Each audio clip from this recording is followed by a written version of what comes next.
Hello, we are live from Glasgow. Welcome to the Cities COP26 briefing, your daily digest of what is happening at COP26, the Global Climate Conference. It's day 5, Youth and Public Empowerment Day, and we have a great briefing plan for you. My name is Shauna Sylvester, and I'm the Executive Director of the SFU Morris J. Wosk Center for Dialogue and the convener of the Canadian Cities and COP group. I'll be your host for this technical briefing. And immediately following this briefing, Jude Crasta will join us for a great fireside chat. Now, tonight, I'm joined by Ana Gonzalez-Guerrero. Ana is the co-founder of Climate Youth Lab and has worked with municipalities for climate innovation programs, supporting over 340 local governments in their efforts to take action on climate change across Canada. She serves with me on the board of Tamarack Institute, which is wonderful, and is a longtime volunteer with the Green Economy and Waterloo Sustainable Waterloo Region. Now, I know, Ana, you've stepped back from the Youth Climate Lab to enable younger leaders to step in, and you're pursuing your master's at Oxford. So I want to congratulate you for being accepted. It's great news. So first, I want to start with you and your approach to climate action. You have always spoken about equity and climate as tied, and I want to hear you talk a little bit more about that if you could. Yeah, thanks, Shauna. It's a big question after a long day, but yeah, I think what the other movements and the youth movement are reminding us and teaching us is that there's no climate solutions without climate justice at the core. A lot of our problems come from colonialism and capitalism, and to think that we can address one without really looking at ourselves and at the whole problem in that lens is a little bit, I think, irrelevant at this point. We really need to be tackling things from the multiple angles and how they're contributing and enabling and also exacerbating each other. So yeah, to me, those two are like not just interconnected, but core if we want to solve climate from the bottom. Okay, I want to pursue that a little bit because we were hearing in the youth climate strikes, or not strikes today, but there's certainly the protests today, revolution. I hear people say, burn it down. Part of me that's worked in this goes, I mean, anytime I've seen that happen, it's just another form of oppression, just in a different uniform. So talk to me about what that looks like. Give me a sense of what youth are asking for. What's that positive vision? You know, we're rebelling, but what's that positive vision we're moving towards that really embeds climate justice? Like the framing of that question, I think someone recently told me we're very conditioned to think of what is possible and not what is needed. So I think what young people are asking is to reimagine and really think of a future that we need, right? And that future is a future that serves all and not just a few, that really centers on the people and the ecosystems. I think we've been very egocentric and just kind of surrounded this climate solutions around what humans need, talking about economy, talking about win-wins with businesses. And I understand, trust me, I sit in like a very in-between place oftentimes, but my heart and what I hear from the front lines and from the bottom-up movement that's rising and won't stop is, yeah, we can imagine better, we can do better, we don't have to be limiting ourselves to what is known as possible or what our capitalist economy tells us it's okay to do, but really, how can we reimagine a society where the needs of most are being met and not just the needs of the few, where we are redistributing and really there is enough for everyone, and we know that now, but we're caring for people, we're caring for the land, we're caring for not just this generation, but 7 more. We are really grounding ourselves in what has been taught to us, and the original caretakers of lands in Canada and all over the world have been telling us for many, many years, but we're regrounding ourselves in what we need to be doing. And a lot of that involves intergenerational equity, right? And thinking about not just us right now, but us in the future and the relationships that are needed to really be building all of that. Thanks for that. And I appreciate the kind of understanding that you're bringing around grounding in the ecosystem, intergenerational, the values that you're putting forward. It's a very value-based vision. This is your 4th COP. And as you've said, you've been in this in-between space.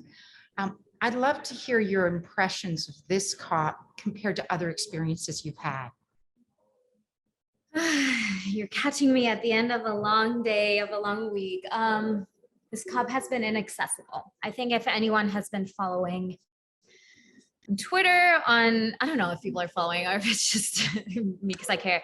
But it has been pretty difficult in many, many ways for people from the preparation to the morning lineup to get into COPs. It's just been a lot harder than it has been for me in the past. And I think, no offense to the UK, maybe a little bit of offense to the UK presidency, but we were being asked to come, to show up. This had to be in person.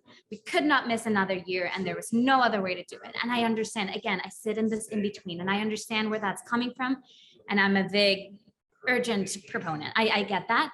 But at the same time, a lot of global South countries, Mexico was one, I'm Mexican, Mexico was of the most vocal ones at the beginning, were saying, no, we can't come. There's a lot of restrictions. There's a global pandemic that's still very real in the global South.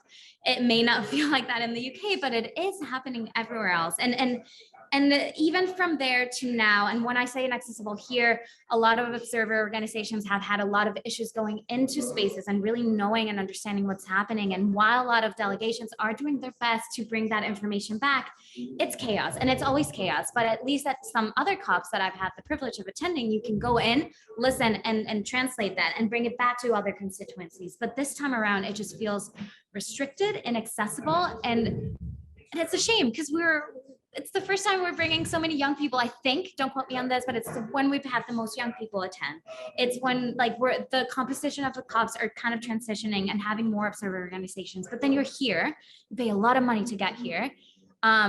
Prices for accommodation are insane. And then you're here and you can't show up to the spaces that you're supposed to be showing up. And that causes a lot of issues. And I'm coming from an observer organization here, but I've also heard a lot of that happening to party overflows, party badges. So states or actual negotiators that need to be in some rooms that cannot go into them. So yeah, inaccessible and kind of very difficult to navigate. Thank you. And that's important, I think, for a lot of people to understand that this is a big space and there are so many people in it and who's getting access and who's not. So thanks for that. Today is Youth and Public Empowerment Day. Can you talk about what the protests, we saw protests today, and what were the main messages that young people, well, it's not just young people who were part of those protests, everyone was part of those protests, or from all generations. What were some of the key messages coming out of those protests today? Yeah, maybe I'll do a disclaimer that I unfortunately couldn't be at the protest, which is, I think it was a mistake on my end because that's where I get a lot of energy. I was here and we were hosting a lot of events and panels. For those that don't know, each day at COP has a different theme. As Shauna mentioned, today is Youth and Next Generation Day. So it all flares up today and it's all about youth and it's really exciting, but also can feel incredibly tokenized. So I think a lot of what we're hearing is, okay, you gave us a seat at the table. We're here. We came. We're participating in this system that you've built, and it's pretty hard to navigate, but we're here.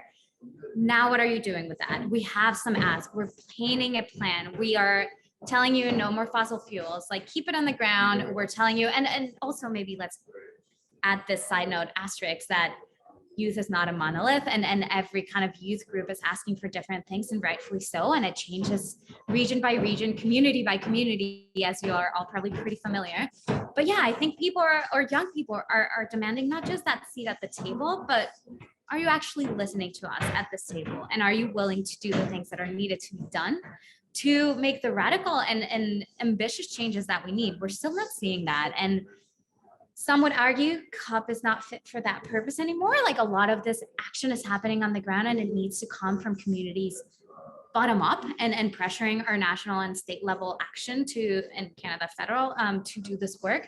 But at the same time, I think what I'm hearing from youth here is we showed up, we came, we're playing by your rules, but are you listening? And are you willing to do what we're asking you to do, which is raise your ambition, stop with fossil fuels, and do this in a way that's more intersectional. Back to your first question, there's no climate solutions without climate justice. So how are we talking about all of them together? It's interesting because I go back to my own experience. I'm saying our delegation, none of them were born when we were doing the Rio Summit. And so being a part of this process and watching, is it worth it? Are these, you play by the rules, you talk about playing by the rules. Are we being seen? And I can imagine as well, just the power that island states bring to this conversation. Are we being seen? Because the reality is we get to two degrees and those island states don't exist anymore. Are youth being seen? Are women being seen? So this system, does it enable and does it grow and does it evolve? So over the 4 COPs, have you seen a shift at all in the narrative? Have you seen any hope for inspiration that these things can evolve? Yes. I'm cautiously optimistic. Christiana Figueres has a podcast called Outreach and Optimism, which everyone should listen to.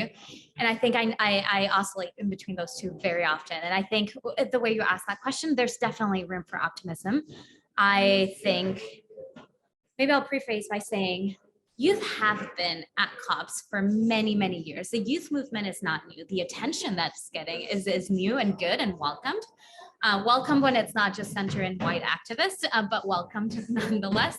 The youth movement has been here for a while, and Youngo has played an incredible role through the years, which is Youngo is the constituency group that kind of gathers young people and has a direct link to the UNFCCC process. They've been working on this for years. We just had COP15, if I remember correctly, which is the Conference of Youth that happens right before COP. They produced this incredible text that was delivered to Patricia Espinosa, who is now ideally gonna make sure that that's incorporated in the negotiations. There's definitely a lot happening. We no longer, and Youth Climate Lab was founded before Greta and before the attention, and I'm cautious about naming Greta because there are a number of other activists, Indigenous, Black, people of color on the ground that have been doing a lot of work. So I really don't want to center it in her, even though she's doing fantastic work. But we started before Greta, and the conversation then in 2017 was you should have youth at the table.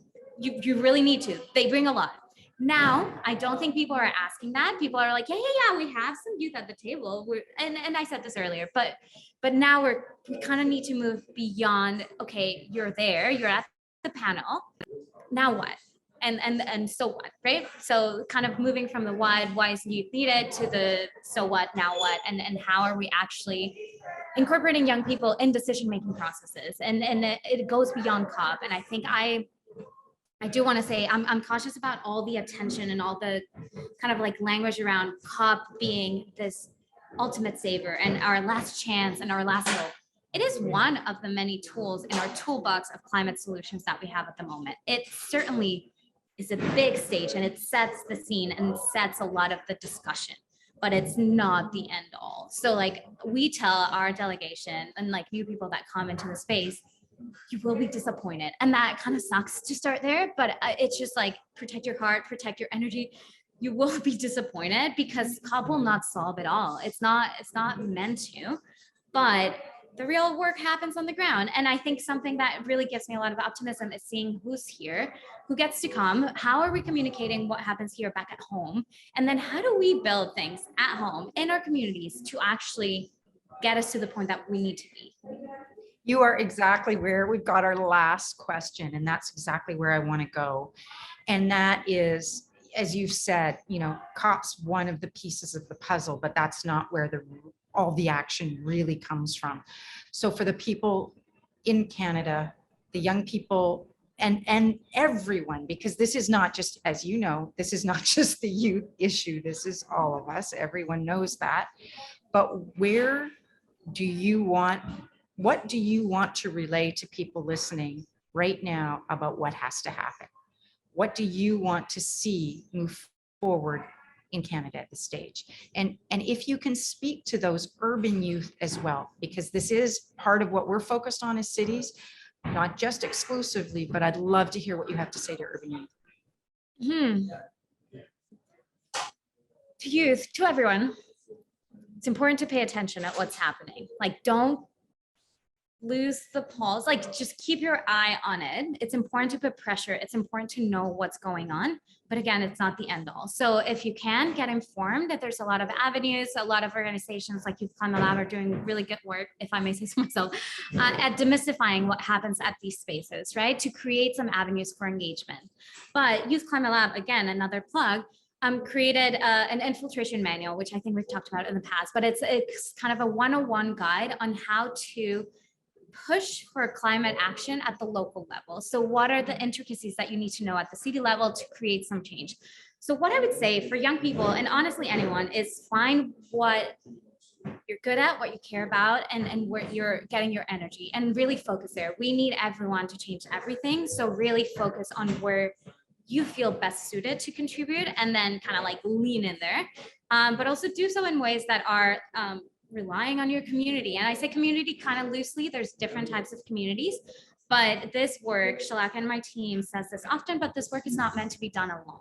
It's a very hard, difficult level of work. I was unsure if I was going to cry today, if I'm entirely honest. It's been like a really long few days. And I think what I come back to is the people, and the people that I'm doing this with, and who can I surround myself with that gives me some energy, encouragement, and kind of sources of power, like we say in my team. So yeah, find where you fit in, the sources of power, and do so. And then to anyone else that's listening, and I asked this question yesterday, Shauna, but what in your position of privilege and power are you actually doing to meaningfully engage and give up space and give up power to make room, pass a mic to other folks that are on the ground, Indigenous peoples, people of color, young people, people that have been historically and systemically marginalized and left behind by these spaces? What are we all doing to maybe take a step back? And I ask myself this question often, particularly this COP, am I needed here? If not, who might be better suited to speak, to learn, to contribute? And yeah, make room. Thank you so much, Anna. It is such a pleasure to learn from you. I really, really appreciate you taking the time. I know today's been an insane day. And I just want to, I really want to say thank you for taking that time out to be with us today. I couldn't have thought that there was a better person that could to really position us to understand what today was about. So thank you so much. Thank you. And thanks for all the work that you're doing. This is awesome. And I can't wait to see what else cities are doing after this COP. Exactly. We've got a lot of work ahead. I want to turn now to my colleague, Jude Crasta, who is going to take us through some great conversation with his guests. So hold on tight. We'll be with you in just 1 minute.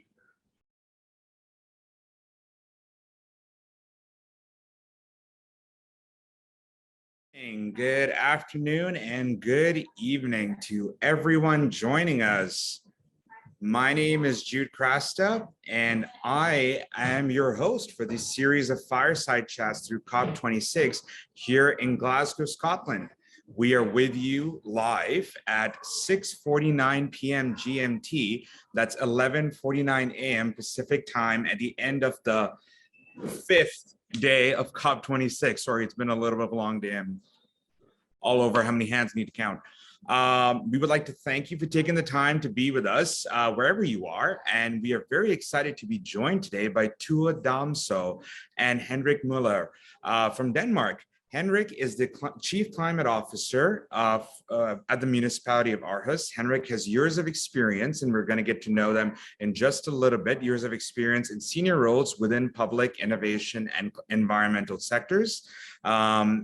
And recently gave a presentation right in the pavilion space on the city of Aarhus' experience with the DK 2020 program at the Danish pavilion in the COP26 Blue Zone. Alongside Tua, our other guest this evening. He's a senior consultant at Concito and project manager for DK 2020. We will learn more about DK 2020 in a bit.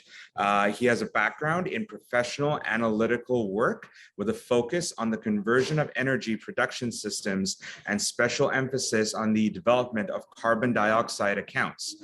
That's CO2 accounts, potential mapping and scenario analysis, as well as the development of climate climate plans for municipalities and regions.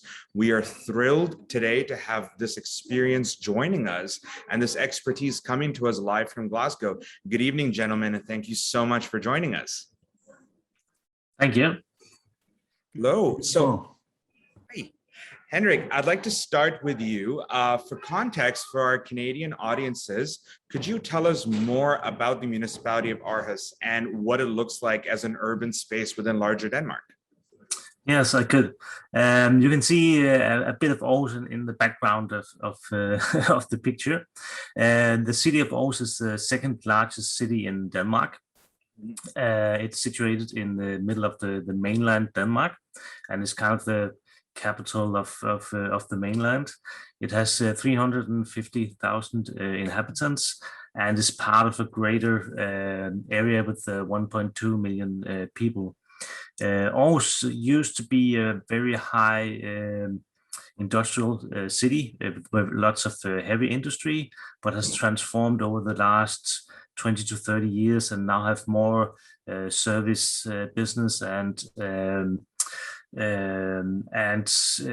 has now specialized in different sorts of other businesses like water tech and wind technology, but also food technology and clothing industry actually. The city of Aarhus have been working with climate mitigation for 13 years now. Actually, the city council set a target of a carbon neutral society in 2030. So we've been working for 13 years on reducing carbon emission and have cut the carbon emission in half over this decade. Mm-hmm. Well, that's definitely true, and I really want to get into that in just a second. But I'm going to go to you with another question about background for our Canadian audiences. You're part of Realdania and the DK 2020 project. Could you tell us more about those, just for context? Sure. Yeah. Well, Realdania is actually a foundation that funds the DK 2020 project that Henrik was reporting on alongside me at the COP, and I work for a green think tank called Concito, where we run the DK 2020 project. And the project, just briefly, is aimed at aiding all Danish municipalities in developing ambitious climate action plans that are in line with the Paris Agreement. And then in doing so, following the climate action planning framework developed by C40 cities. So both reducing emissions to climate neutrality no later than 2050, and in a Danish context, preferably sooner.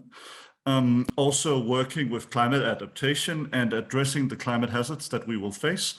And then some of the aspects that you also covered earlier, that in doing so, you need to engage with local citizens and you need to map out resources and key partners and ensure that this transition and the benefits that it will gather and produce are distributed in a fair and equitable way.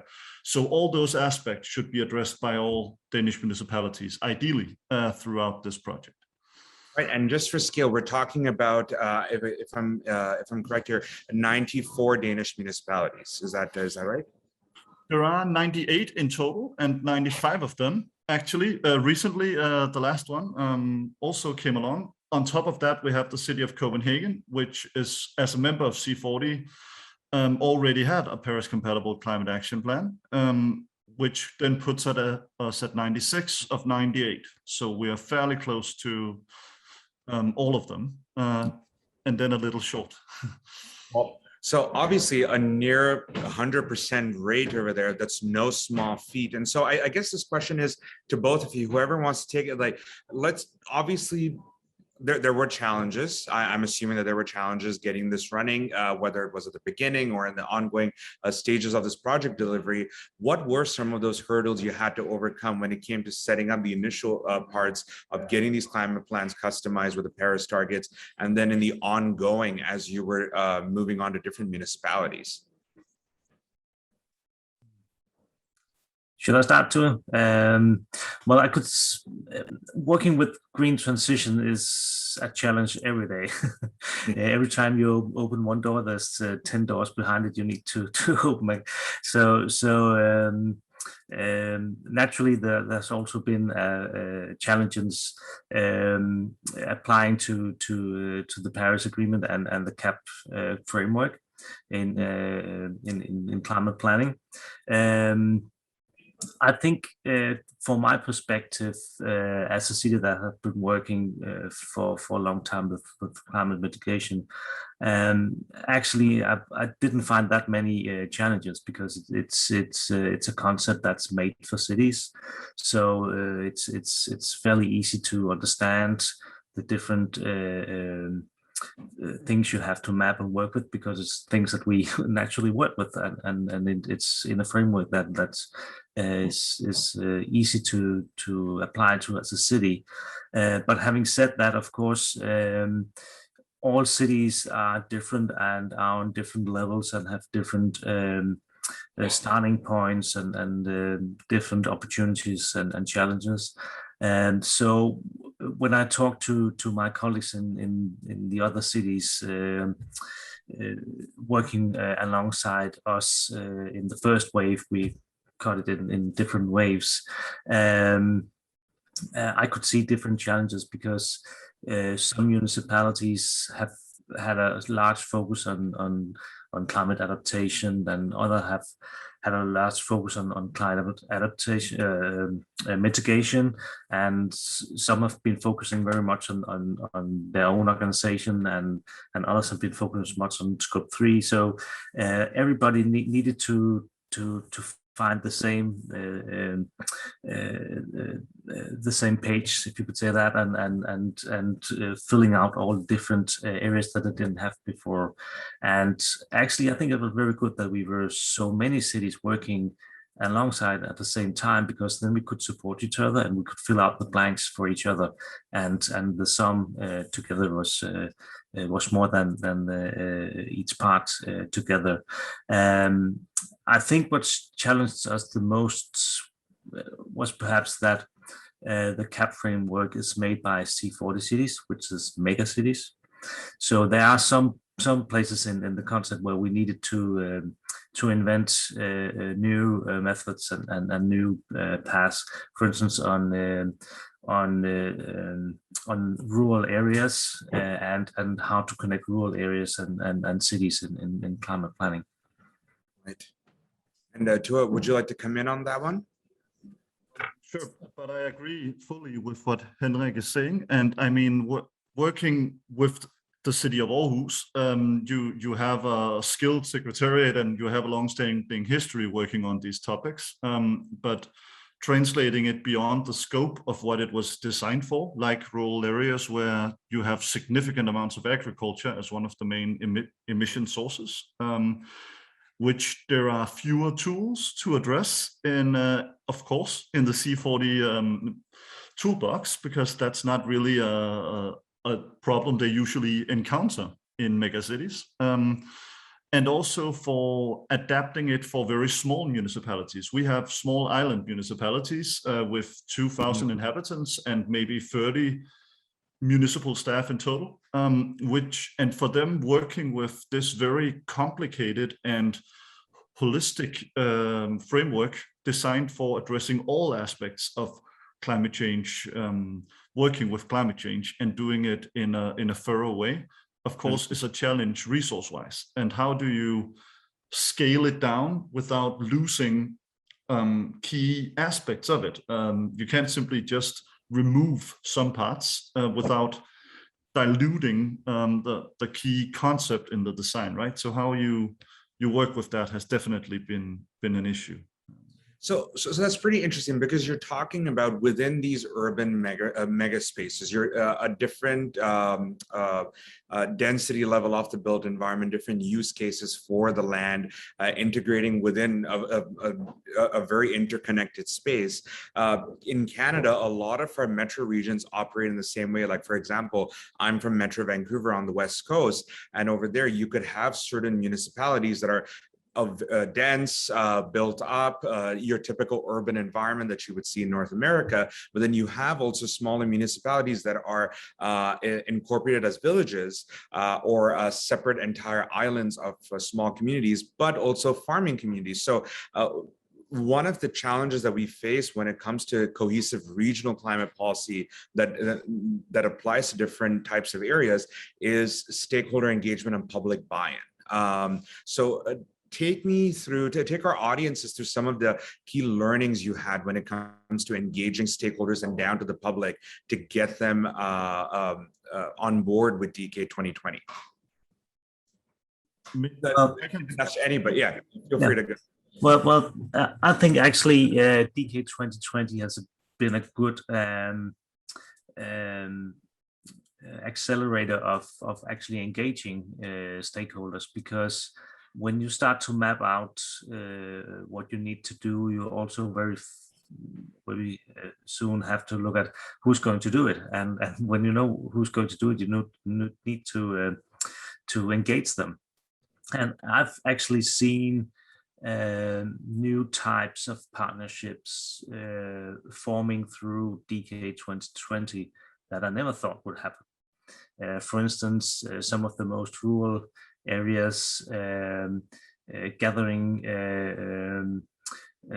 agricultural associations and farmers in partnerships and finding ways to actually have them getting better lives, better opportunities through the green transition, and talking about how to use the green transition as a creator of better life and better opportunities for them. And I think that's been quite amazing. Right. I of course agree fully, and I think what we gained with the climate action planning framework was like a more thorough and holistic and programmatic way maybe of engaging with key partners and with citizens and with people who are affected by climate action planning, which was not that firmly a part of climate action planning previously. It has been in energy planning in Denmark for a long time, as that's more of an established planning paradigm, and with physical planning as well. But in climate action planning, it's been more eclectic, maybe how people have been involved, and to what degree you've involved key partners. It's been very much dependent on who was developing the plan and the weight they attached to it. And I think we've seen that many municipalities have come into this role of a facilitator. Municipalities, of course, work on different levels as a consumer, as a supplier, as a regulator, and then the role as a facilitator, which is much more vague, but really the place in which they can affect by far the largest amount of emissions. And it's been very difficult for many municipalities to figure out how to work in that. And as Henrik elaborated on, we've seen implementation partnerships grow up. We've also seen many move into a role as an innovation facilitator and working with developing local labs and working with businesses on developing technological solutions and onboarding local businesses in getting that done. And that's really not something we've seen on this scale before. Aarhus, of course, has been working with those roles, and so has Copenhagen and some other key municipalities, famous ones like Dalmsø. But it's something we see on a much larger scale now, and I think that's really what I hope will also mean that these plans will be implemented to a higher degree. I also think that it has shown and really underlined that the climate crisis is global but needs to be solved local, and the municipalities are very close to where action needs to happen, and they're very close to the stakeholders. And at least in Denmark, I experienced that municipality workers have a high degree of trust in the public.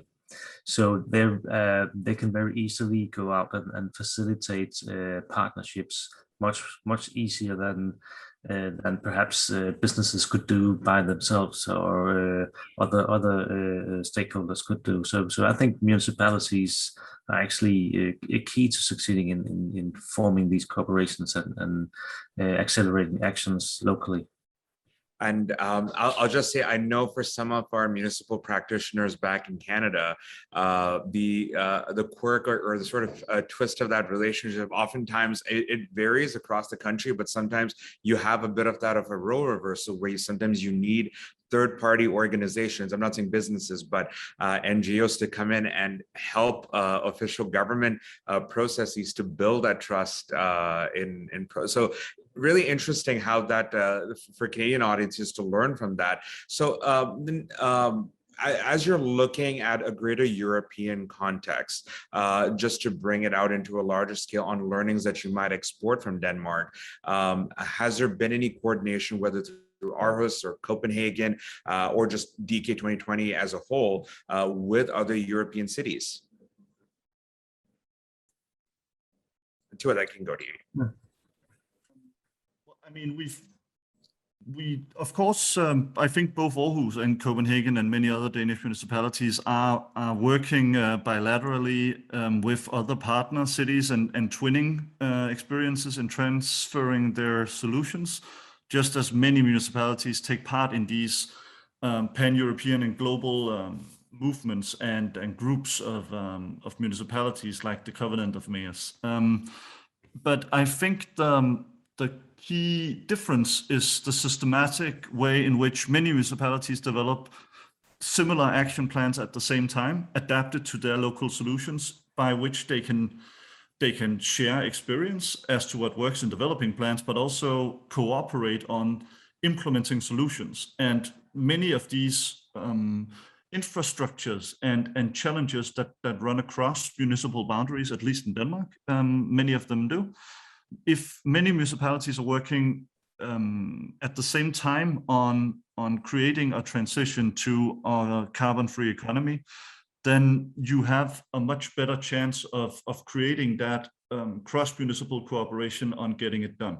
So I think the scale of it is key in transferring the experience to other regions, and I think that is what I would probably recommend doing as well, because that's the new thing that you get from a DK 2020 concept, because many municipalities have successfully developed and also to some degree implemented, as Henrik said earlier in the Aarhus case, sustainable transition plans. But then there are always going to be some municipalities behind who simply don't, and we need to lift all of them at the same time to really get this off the road and get going towards the Paris Agreement targets, right?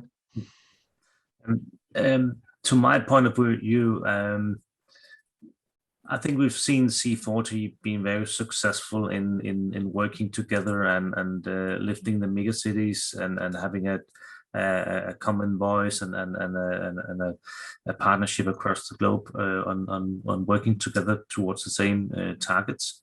But what we've really missed, to my point of view, is the smaller cities and the whole municipality areas. Because if you look at how many people lives in non-capital cities and small cities, it's actually a lot of people. So we need to get that level of cities working systematically too. And I think the DK 2020 concept is a very good example of how you can do it, and I would be glad to share experience and try to export it to other regions, not just Europe. I've been talking to ministers from both India and different African countries at COP, and they were very interested in this concept too, because they also need to scale up and find ways to do things faster with more people, and also building up capacity to work on this agenda in a large scale. So you're actually bringing me to my next question, because we're just about at time. But if there is, in terms of exporting that learning and bringing and building those partnerships, if there is a message you want to send to Canadian cities and regions, our subnational governments in the audience today, back home for us, to work better in relationship with Denmark cities and their local governments, what would that message, those top messages be for both of you?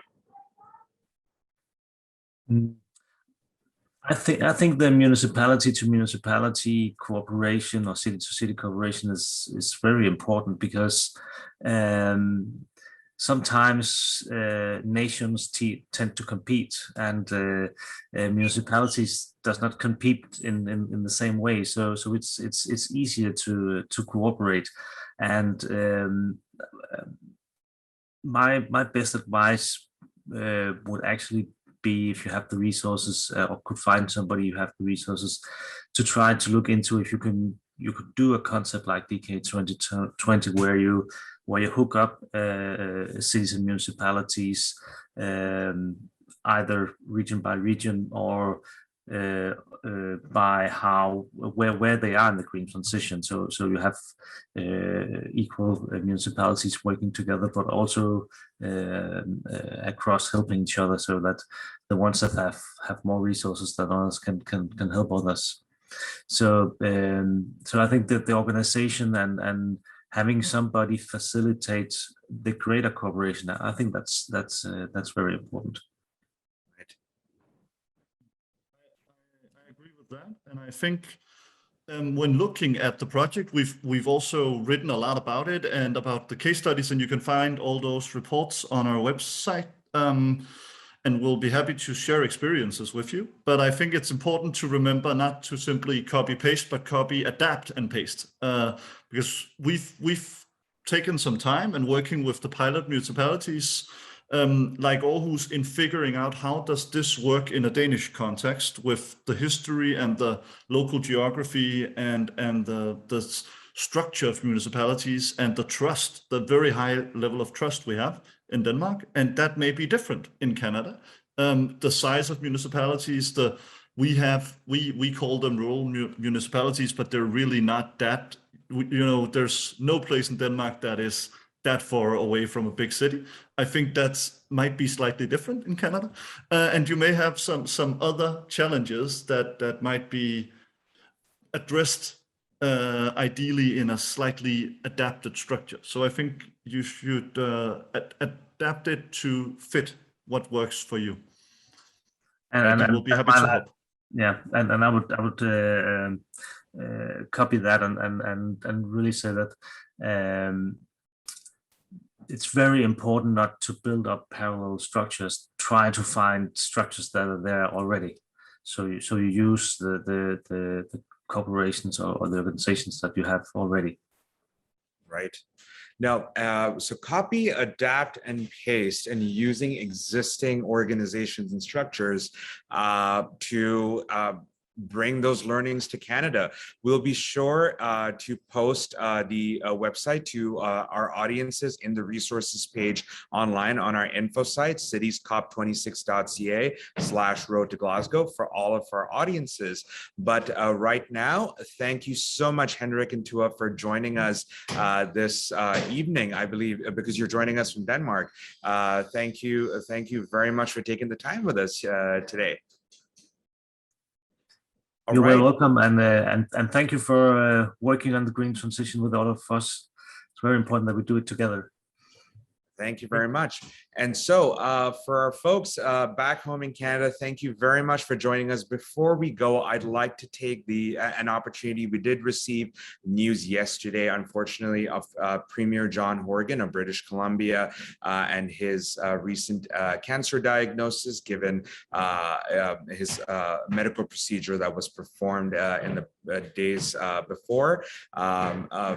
to our friends back home and to the Premier back in BC. We would like to wish him the best of health, the best of luck in the treatment ahead, and a speedy recovery. And our thoughts are with him and his family at this time. But apart from that, thank you very much, folks, for joining us wherever you are in Canada, in Glasgow, or the rest of the world. Keep in mind, we will not be having a daily briefing tomorrow and day after tomorrow. That is Saturday, Sunday, November 6th and November 7th. We will be back on Monday, November 8th at 6:30 p.m. GMT, but because of the time switch in Canada, that will be 10:30 a.m. Pacific. We'll be back at the same link, same everything, and with more downloads from the proceedings that are happening at COP26. It only gets more eventful, more intense. There's always something new happening, and we're so happy to bring it to you live here every day. Have a good morning, have a good afternoon, have a good evening, and mostly goodbye.